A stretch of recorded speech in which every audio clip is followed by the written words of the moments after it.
Today's the day we have an epic clash with Ansem for the first time in the Kingdom Hearts series.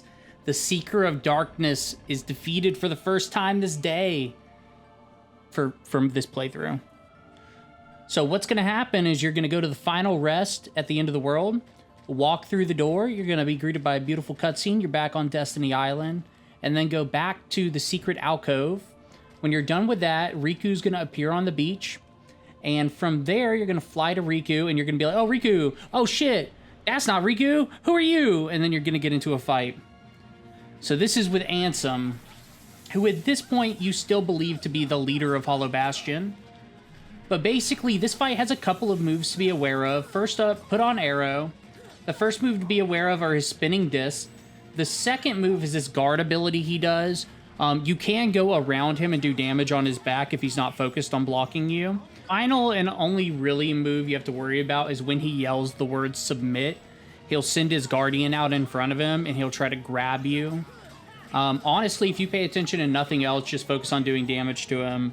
Get around his back when he does guard. Keep Arrow on. You're not going to have a problem in this fight. I'm level 88 and I picked the Dream Rod as my starting choice, so I still don't even have second chance, which is like crazy. I actually get second chance during these fights, but of course I don't get to keep it. So you'll see submit here in a couple of seconds. And anytime he says submit, just move away from him. Right there, submit.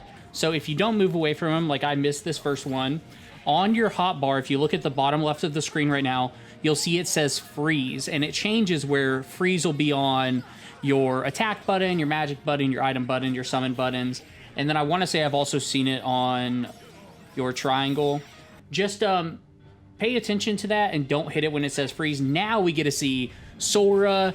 Massive upgrade to Sora. This is the fight that I think stands out the most in the end game for me, because this really shows you how much more powerful his Sora is than he was at the beginning of the game. Like, we're not on the ground anymore just waiting for Darkside to like come down so we can hit him. We are jumping on top of Darkside's face and just destroying him with the ultimate weapon. And it's like right here, oh, I'm on the ground. Oh, what's going to happen? Thunder to his face, he's dead. Boom. Easy peasy, lemon squeezy. Let's go.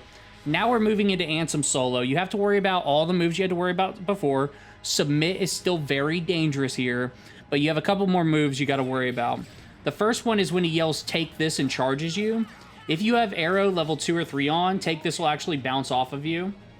At this point, when he summons his Guardian to defend him, there's nothing you can do because he'll just move around to block you. But here's his submit move again that I got hit by again. And if you hit it when it says freeze, you just get grabbed, and then Ansem, if he's in front of you, will just beat you up a little bit. Another move he does is his Guardian. Both of his Guardian's hands start glowing, and he shoots out 2 beams of light straight at you. So you see right there, take this, bounce right off of me, no problem.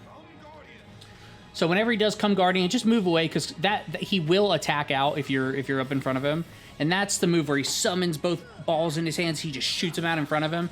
Just left or right, get out of the way of that. But of course, you can see right there, it really didn't do a lot of damage to me. So the next attack we really have to worry about is kind of his enrage mechanic. So submit, I was really lucky to be able to get out of there without getting hit by that. Right there, I dodge roll away instead of sideways. So this is his enrage mechanic. And what's going to happen is he's going to stand in the middle of the room, and his Guardian's going to kind of peek out of the ground and then like shoot up in the sky and do damage in an AoE. You can do one of 2 things here. You can either fly around the room, which you want to use Super Glide if you do that. I always find myself having a hard time with Super Glide and dodging all of those, but dodge rolling for me works fantastically. I just keep dodge rolling, I never get hit, and I just go in a big circle around the room. Besides that, we are just... Take this as a great opportunity to get in there and do some damage if you didn't just heal like I did. And we're just waiting for opportunities to get some hits in. We're not stressing about going too quickly here. You know, if you want to, you can use some magic on him when he's got his Guardian out. Thunder works well for me. Don't get hit by submit again. And whenever I do get hit by submit, I just try to stare at my hotbar down there. And I always still mess it up like all the time. Because it just pops up. Like you're just ready to hit attack and it's like, oh, freeze. Get out of my face. It's like, okay. Eventually, his Guardian will start going back to him, And you'll see probably one more enrage here. And here's where I just kind of, I do super glide at first, and I'm like, what am I doing? Super glide is so slow, and then I just start dodge rolling around. The problem with super glide is you just hit the ground too quickly, and you have that moment of being on the ground, jumping again, doing super glide again, where you're just like really, really vulnerable. And right here, I know I can just get in there, and there's my second chance, which is funny. I can't even equip the second chance because I'm, you know, in the middle of fight. So right here, we're going up against the Ansem that I have dubbed Sexy Ansem. Ansem shirts off. Sure, he's attached to a grotesque bio boat thing, but I don't care. Look at that. Look at that chest. That dude's going wild. So during this fight, it's basically just use arrow and get in his face and attack him. The biggest thing you have to worry about are his lasers, okay? So whenever his lasers are used, what you can do is you can kind of like fly in a circle or just fly in a certain direction and kind of dodge them, or fly up and down, or you can just take them to the face like I'm doing right here. So I'd say the lasers are really the only attack you should really worry about here. They're the only, they can stun lock you, and they can kind of build up, and eventually there will be a bunch more of them coming out. And at first I'm just kind of taking them to the face, and eventually it's like stun, stun, stun, stun, and I'm like, okay, I gotta fly away. So, but besides that, Ansem's pretty not that strong himself. Just the lasers are the annoying part. But look at that weapon. Look at that beautiful double-sided sword he has. Did you know that originally dual-wielding Keyblades was intended to look like a double-sided sword like that, like a Darth Maul thing, as opposed to like two like dual-wielding swords? It was supposed to be, Roxas was supposed to wield a weapon like that with 2 Keyblades on each side. Just a little note that I just found out recently. I thought that was awesome. Ansem just floating there. I mean, sometimes you just want to take some time and appreciate, you know, them PlayStation 1, you know, just dope-ass art style. So, after you beat Ansem, what you're going to do is different things are going to appear around the ship, portals, and then you're going to have to kill some enemies to open the next portal, go inside, kill the enemies inside, get Donald and Goofy back, go back outside, kill some more stuff, open a portal, go back inside, kill it. And so we'll do that a couple times here. The first portal is just going to appear right in front of you. And Sora's just going to go into it on his own, so you're not even going to have to fly into it. And in here, just going to be a bunch of shadows. I use some lightnings to take a bunch of them out at once, but besides that, you can just smash away with your Keyblade. This is really not a hard part. Shadows, even teamed up like this, they're so bunched together, you know, they all can't hit you at the same time, so not too hard. Anytime you're inside and you kill the enemies inside, you're going to have the core, I guess I'm going to call these cores, appear. And those cores, once you kill them, will be like the signal for you to go outside. So, once you get back outside, my favorite part, right above where you come out, you'll see these little wormies. These little cute little wormies appear. I like to think of it like we're actually helping Ansem here, like his weird bioship has like stomach worms, and we're just going in and clearing up his little stomach worms, you know. So I thought it was a nice thing to do to Ansem, was clear up these little stomach worms he's got going on around here. But go ahead and take out all these little stomach worms, and then we're gonna fly into the portal. Thunder works just fine. As you can see, it took out one, almost took out the other two. And now the portal's actually going to solidify. And you can tell the portal, you can fly through the portal because it turns to this green and red as opposed to the blue color it was before. Now we got Goofy back, thank God. I missed you, Goofy. You're my man. I miss Goofy more than I missed him in Kingdom Hearts 2 when we thought he was dead for 30 seconds. Okay, so in here you're going to have a bunch of dark balls appearing. Thunder works great against dark balls. The only reason I decided not to use Thunder is, you know, I'm a little low on magic. Even though Goofy can MP haste, or MP gift me, just figure I'll hold on to it for a bit. The core finally appears. Take the core out. You're going to be ejected out of here in just a second.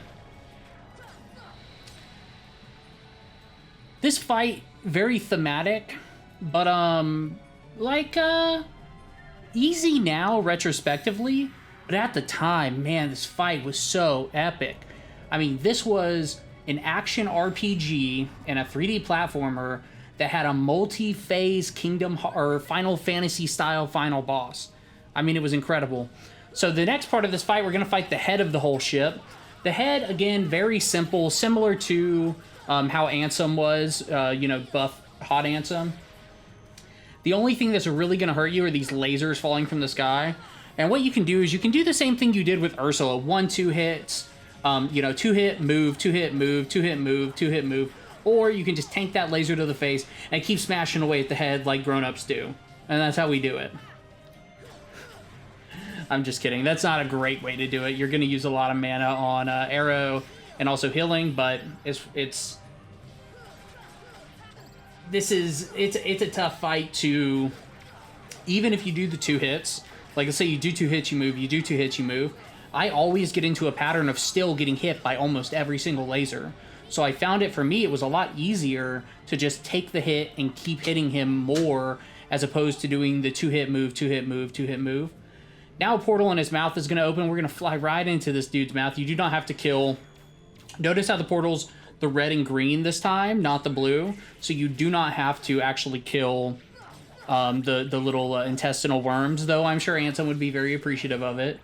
But you can just fly right into this bad boy's mouth and take out some invisibles and get our boy Donald back. Donald in this game, nowhere near as bad as people make him out to be, honestly. He is not that bad of a healer or support character. You just gotta have the right settings on him. Once you defeat all the invisibles, which there are only a couple of them in here, take out the next core, and we're gonna be spit out. So here is the final area we do before we're finishing up this fight. So the final area is gonna be kind of his stomach section that had the force field around it the whole time. That baby's gonna open up, and we're going to go in there and we're going to take down kind of like the core of inside of there. So it's like there's a bunch of worms in there you can destroy, and then there's like a big core in the middle. And once you take that middle core out, it's basically onto the final Ansem fight from there. Beautifully thematic fight where you get to fly around this giant battleship size character. I would love to see this fight not remastered, but completely redone in like 2024 or later. Just like, what would you put into this fight to make it the standard of what Final Fantasy end bosses have become since then? Because Final Fantasy end bosses have become so thematic since 2002. I mean, they were thematic and then. I mean, Sephiroth form changes are classic, and a lot of other Final Fantasy form changes are classic, specifically Final Fantasy X. Just like all the different levels you have to go through to defeat the final bosses. And that's really what this was attempting to capture, and I think back then it did it really well. But compared to the evolution we've seen since then, I would love to see kind of what that looks like now. And we didn't get that in Kingdom Hearts 3, in my opinion. You know, Xehanort in Kingdom Hearts 3 was always a humanoid form. He had a lot of form changes. Okay, so right here, fly side to side circularly to dodge these lasers. Get up to Ansem and just start wailing away. This fight's a little bit harder than the last Ansem fight, but it's also very similar. There are more lasers here to worry about, but besides that, you're going to be doing the same thing. You're going to be getting in on him and attacking him. The attack he's doing right now is he's sending all these little beams out at you from behind you, and it's kind of sucking you like a gravitational force backwards. What you can do to avoid that is kind of fly side to side or fly in a big circle, and but I choose to just kind of ignore it and keep facing towards him. Again, you'll have the same lasers that you have shooting at you from behind him, 3 lasers at a time, but he is not that difficult. You just keep wailing on him, beat him, and now you are in the end game. You finally get to see what's behind the door to darkness, or the door to Kingdom Hearts. So, since we're here, we'll talk about a little bit of lore just for fun, since we're at the end of Kingdom Hearts. This is a pretty interesting part of the game because, like, it says this is the door to Kingdom Hearts. And then Sora says, no, Kingdom Hearts isn't darkness, it's light. Boom, light comes out, destroys Ansem. But this is an artificial door to Kingdom Hearts, and it's not a door to the real Kingdom Hearts. It's a door to the Realm of Darkness. And to be fair, as far as I understand, the Realm of Darkness is where Kingdom Hearts is. But this door doesn't lead to Kingdom Hearts. It leads to like an artificial creation of Kingdom Hearts that's created from the hearts of the different worlds that Ansem has destroyed. As opposed to in the second game when Xemnas creates an artificial Kingdom Hearts that's created from the hearts of people as opposed to the hearts of worlds.